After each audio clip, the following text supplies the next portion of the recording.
দীর্ঘ একটি মাস সিয়াম সাধনা শেষে আর একদিন পরেই পবিত্র ঈদ উল ফিতর। ঈদ উল ফিতর উপলক্ষে সকলকে শুভেচ্ছা, ঈদ মোবারক।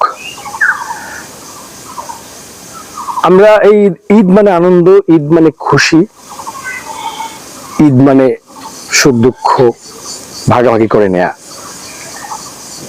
আজকে আমার এই বক্তব্যের মাধ্যমে যারা ভিডিওটি দেখছেন এবং দেখবেন সবার প্রতি উদাত্ত আহ্বান থাকবে, এই আনন্দ আপনারা আপনাদের পাড়া প্রতিবেশী তাদের সাথে ভাগাভাগি করবেন, আত্মীয় স্বজনদের সাথে ভাগাভাগি করবেন। বিশেষ করে আমরা খেয়াল করি যে সমাজের পিছিয়ে পড়া অনেক মানুষ থাকে, বিশেষ করে নিম্নবিত্ত শ্রেণীর, যাদের সুযোগ থাকে না কারো কাছে যাওয়ার, এবং যারা আমরা সমাজের যারা বিভিন্ন সাহায্য সহযোগিতাগুলো করে থাকি, তারাও আসলে ওই শ্রেণীর মানুষের কাছে পৌঁছায় না, তারাও লজ্জায় কারো কাছে হাত পাততে পারে না। সেই জায়গা থেকে সমাজের বিত্তবান মানুষদের প্রতি আমার উদাত্ত আহ্বান থাকবে, তারা এই সমস্ত মানুষের সাথে এদিন আনন্দ ভাগাভাগি করবেন। সবশেষে আবারও সবার প্রতি পবিত্র ঈদ উল ফিতরের শুভেচ্ছা।